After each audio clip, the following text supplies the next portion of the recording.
waldaan kiristaanaa ga'ee nama du'e sawwaale dhugaasaa sawwaale dhugaa waan hin mul'anne namni mootummaa eeyyamamaa akka ta'e mul'isa. Uffata seeraa uffataa dhala namaa biddaan gubu. Sirna kaleessaatu har'allee Itoophiyaa keessa jira. Sirna abbaa irree kaleessaatu har'allee Itoophiyaa keessa jira. Utuu seerri jiraate harka waaqayyoorraa harka kudhaniin isa isin harka tokkoon har'a hojjetan ashama harka fuuni nagaan isiniif haa ta'u. Akkam jirtan? Viidiyoo kana namoonni ilaaltan hundumti keessan adaraa jaalala waaqayyootiin jaalala namummaatiin isin gaafadha gahee keessan akka baatanidha. Gaheen isin bahuu qabdanis gocha suukkanneessaa biyya keenya keessatti raawwate irratti hundumti keessan iyyuu balaaleffachuu qabdu. Hojii keessan waan isinirraa eegamu bahuu qabdu. Gochi suukkanneessaan kun, gochi jibbisiisaan kun, gochi gurra namaatiin dhagahuuf namatti hin tolle, ija namaatiin ilaaluudhaaf ulfaatu, sammuu namaatti yaaduudhaaf ulfaatu kuni biyya keenya keessatti waan raawwate namni hundumti keessan iyyuu balaaleffachuu qabdu. Lubbuu namaa kan caalu hin jiru. Lubbuun namaa bitamee hin argamu. Lubbuun namaa waan kamiin iyyuu bakka hin bu'u. Nama lubbuudhaan jiru, nama ijaan argu gubuu caala wanti nama leeyyeessu hin jiru. Ani nan leeyya'e. Sammuu kootu gadi na du'e. Namummaa koon jibbe. Kana caala wanti nama leeyyeessu hin jiru. Nama lubbuudhaan jiru gubuu caala wanti ta'us hin jiru kana booda. Maal eegnaree? Hundumti keenya iyyuu gubachuuf jirra. Obboloonni keenya gubachuuf jiru jechuudha. Boru tokko xaqqee haaloo bahuudhaaf jedhee isa tokko guba. Maaloo u'uu jedhaatii gocha kana balaaleffadhaa. Abbootiin amantaa waldaan kiristaanaa u'uu jedhaa gocha kana balaaleffadhaa. Dargaggoonni u'uu jedhaa gocha kana balaaleffadhaa. Dhaloota dhufuuf seenaa maalii keenya? Seenaa maalii kaa'aa jirtu? Dhaloota maal barsiisaa jirtu? Biyya keenya abaaramtuu maaliif gootu? Ofii keessanii yoo ofii keessanitti garaa kutattan akka barbaanne taanus homaa miti yoo jettan dhaloota maaf hin yaadnu? Maaf seenaan taane lafa keenyee deemna? Maaf seenaan taane lafa keenyee darbina? Maaloo balaaleffadhaa gocha kana. U'uu jedhaatuma iyyaa gocha amaa kana balaaleffadhaa. Kana caala kan ta'u hin jiru. Gochi suukkanneessan kaleessas namni baay'een du'eera ajjeesaniiru. Rakkisanii ajjeesanii lafarra harkisaniiru. Kuni garuu takka hin taane seenaa keessatti hin dhageenye. Seenaa kaleessa namoonni baay'een ittiin du'an hedduu isaa dubbiseeras dhaga'eeras abboota keenya darbanirraa. Ammas ija kootiin kan hin arge guma dhaladhee guddadhe kan hin ija kootiin namoota lubbuu isaanii namni ajjeese ija kootiin argees jiru. Kitaaba seenaa garaagaraas dubbiseera. Garuu kan akka kanaan jiru, kan akka kanaan argine. Dhala namaa ibiddaan gubuu caala kan ulfaatu hin jiru. Sammuu kootu na suukkannaa'e kuni gocha suukkanneessaadha. Nan leeyya'e kuni gocha leeyyaasisaadha. Biyya keenya keessatti miti gurra namaatiin biyya kam keessattiyyuu irraawwata jedhamee kan hin yaadamne. Eessattiyyuu gurra ofiitiin dhaga'uun kan nama leeyyaasisu gocha leeyyaasisaatu ta'ee jira. Kanaaf balaaleffadhaa. Intaa'ina maal eegdu? Waggaa kanan naanni tokko du'es boonyeetu mirqifannee dhiifne. Suura maxxansinee dhiis, olii gad viidiyoo oofnee dhiis, waayii jennee wal harkaa fufuun hin dhiis. Lubbuun bade garuu hin galle. Ammas deemee gochi kun immoo ta'ee jira kunoo nama gubaa jiru nama kan fakkaatu nama gatiin itti ba'e nama gatiin dhiigaa itti ba'e waaqayyo nama hundumaaf dhala namaatiif gatii dhiigaa baase qaraanioo masqalii irratti dhiiga isaa lolaase nama kan maatuun iyyuu bakka bu'uu hin dandeenyetu ibiddaan gubataa jira biyya keenya keessatti. Mee sammuu namummaatiin gaafa yaaddan gochi suukkanneessaan kun gaafa raawwatu maaltu isinitti dhaga'ama? Utoo obboleessi keessan ibiddaan gubateera jedhanii maaltu isinitti dhaga'ama? Namni isin beektan tokko utuu ibiddaan gubate namatu ibiddaan gubate utuu ibidda keessaa bahuudhaaf wawwaatu utuu arguu too boo'u utuu itti irfatu nama saaf qaqqabu nama daraasaa jedhu nama saaf laafu nama saaf yaadu dhabee ibidditti firfifamee utuu arguu gubatee lubbuun keessaa nama ba'e. Maaloo balaaleffannu kana hin taa'ina. Yoo amma yoomitti boonya amma yoomitti wawwaanne amma yoomitti dubbannee dhiisnee barumaan kan caalu nutti dhufaa deema. Balaaleffannu gocha ulfaataa kan balaaleffadhaa gocha suukkanneessaa gocha jibbisiisaa kan sammuu namaatti ulfaatu ba'aa dhagaa caala kan sammuu namaatti ulfaatu dhagaa caala kan yaada namaatti ulfaatu dhagaa caala kan laphee namaatti ulfaatu gocha suukkanneessaa kana balaaleffadhaa. Kuni biyya mirgi dhala namaatti kabajamu keessatti lubbuun bineensaa tokko ajjeefamuuf illee yeroo sodaatamutti bineensi tokko ajjeefamuudhaaf mirgi bineensaa yeroo kabajamutti mirgi dhala namaa sarbamee utuu jaan arganii viidiyoo waraabaa dhala namaa ibiddaan gubuun dhala namaa ibiddaan gubuun biyya bineensi biyya mirgi seerri keessa jiru biyya seerri keessa jiru keessatti bineensituu kabajamu biyya keenya keessatti garuu lubbuun namaa ibiddaan gubataa jirti. Biyya seeraan bultutuu jedhamtu garuu ibiddaan gubataa jirti. Seerri hin jiru.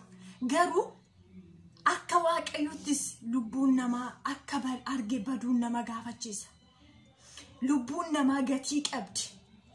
Seera fuuldurattis biyya seeraan bultu keessatti biyya mirgi dhala namaatti kabajamu keessatti biyya mirgi namummaatti kabajamu keessatti lubbuun namaa gatii qabdi. Nama gaafachiisti.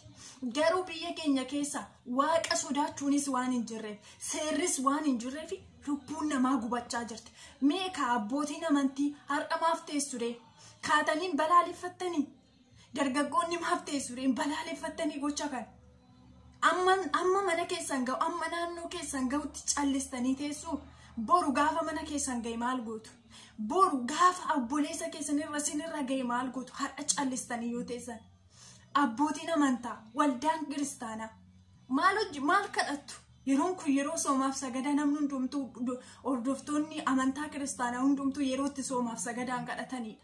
Garuu gochi jibbisiisaan akkanaatu raawwatu.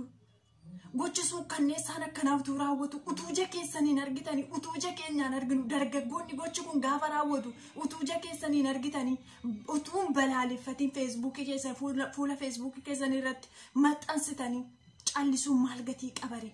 Boroo isinis gubataa jirtu. Utoo dubbatuumoo utoo waatuutuu bidditti namuumoo callistuure. Waldaan kiristaanaa ga'ee ishee ba'aan jirtu. Mootummaan ga'ee isaa ba'aan jiru. Namni namummaa isaatiin ga'ee isaa ba'aan jiru. Egaa maaltu ta'aree kana caalu? Wanti suukkanneessaa fi wanti jibbisiisaa wanti ulfaataan kana caalu maaltu ta'uuf jira? Namummaan maaf namatti hin dhaga'amu? Bineensa maaf ta'e namni sammuun bineensaa gara namaatti deebi'eetu namni gara bineensaatti deebi'e. Waaqayyo dheekkamsa yoo fide biyya keenya irratti gaa hin kumatama. Kana booda maaltu dhufas gochi jibbisiisaa suukkanneessaa maaltu dhufa kan kana caalu? Kanuma tafe namni ibiddaan gubatuu qofatu hafe malee waan tafe hin jiru. Namni ibiddumaan gubatuutu hafe biyya keenya keessatti kunoo raawwate gubateera. Egaa maal eegna kana booda? Maal eegdu kana booda? Namummaan maaf isinitti hin dhaga'amu?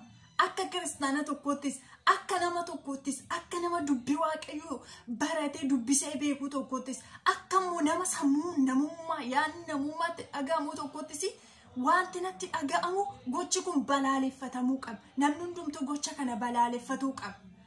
Abbootiin maanguddoon abbootiin amantaa dargaggoon hojjettoonni mootummaa eenyuyyuu haa ta'u gocha kana balaaleffatuu qabdan.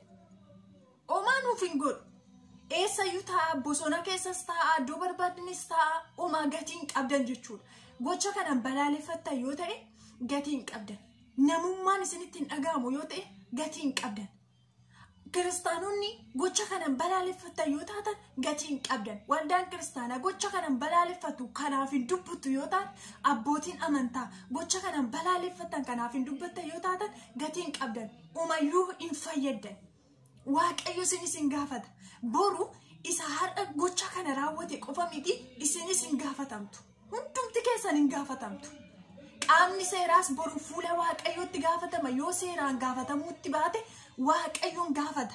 Abbootiin kiristaanaa abbootiin amantaas waaqayyo boru sin gaafata. Qaamni seeraa yoo sin gaafatuu baate waaqayyo sin gaafata. Dargaggoonni waaqayyo sin gaafata. Gocha suukkanneessaa gocha jibbisiisaa gocha sammuu namaatti ulfaatu ciiggaasisaa kana laaltanii gaafa calli jettan kana booda maaltu ta'a u'uu jettanii iyyitanii karaa isiniif danda'ameen gocha kana balaaleffatuu qabdan malee.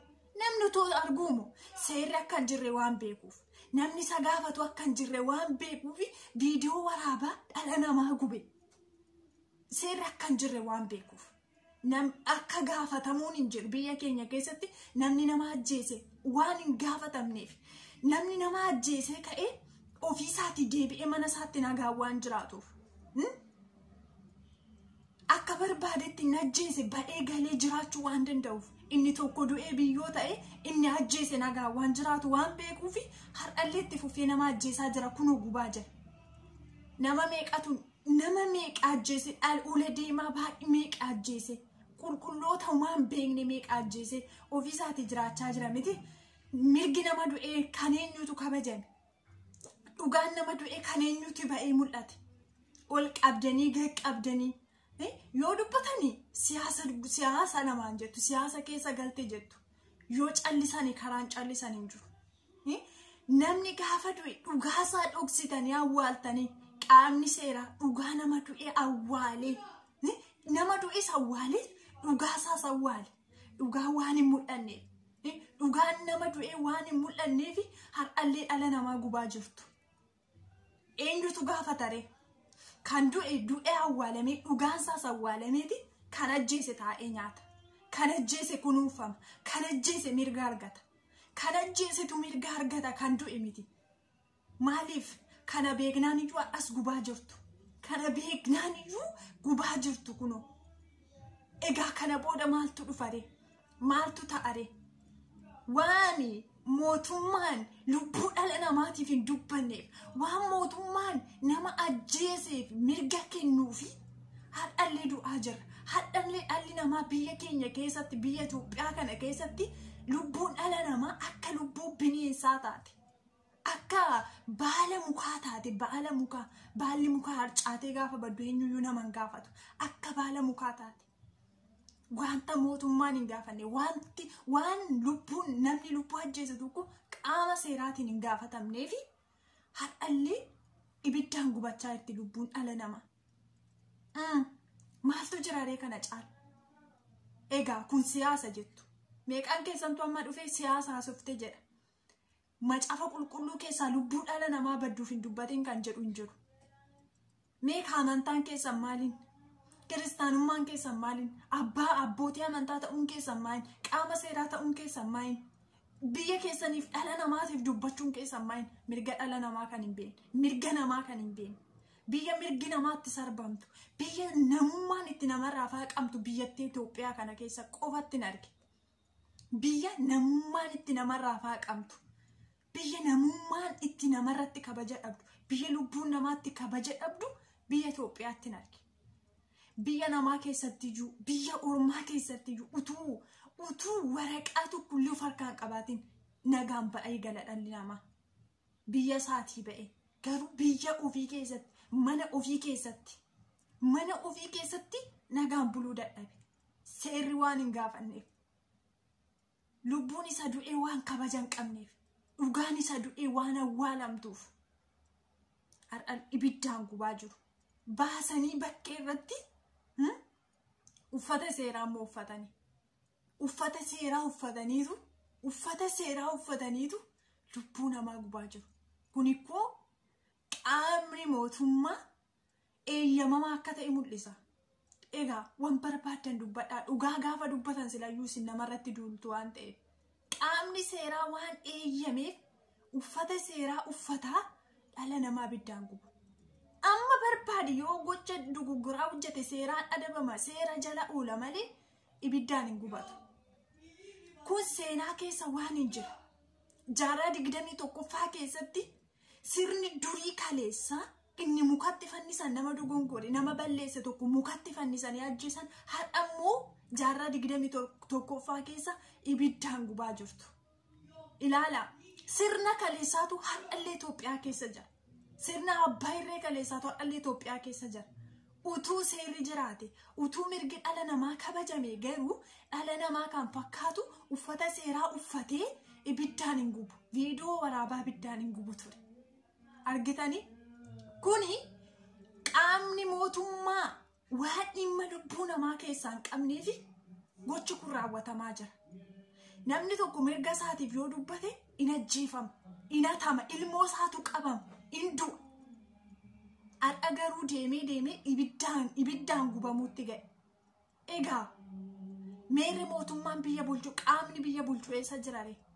Qaamni biyya bulchu lubbuu badduuf eegan dubbanne. Lubbuu du'aa jirtu lubbuu ibiddaan gubattuuf eegan dubbanne. Dhugaa nama du'ee eegan baasne. Inni ajjeese mirga argatee galee eega nyaate akkasatti isatti toletti gajiraate maal bulchare meerere balaaleffadhaa ka dubbadhaa macaamni qulqulluun kanan dhorku waan ta'eef namummaa yoo isinitti dhagahame kanaaf namni hundumti yoo balaaleffatu namni hundumti yoo dubbatu waaqayyoon farada waaqayyoon arga ati cal jettus waaqayyoon farada eenyu keessan ta'a isin cal jettani waaqayyoon farada waaqayyoon dubbata in dubbata gatii kee tokkoon teessee harka waaqayyoo irraa yeroo ati argattutu jira hundumti keessan iyyuu gatii keessan harka waaqayyoo irraa harka 10 isa isin harka tokkoon hojjetan harka 10 yeroo isiniif kanfalutu jira in funaannattu tokko lama jettanii gatii keessan fudhattu fuula waaqayyooti isinitti hin fakkaatin in gowwoomina of gowwoomsaa jirtu of mooksaa jirtu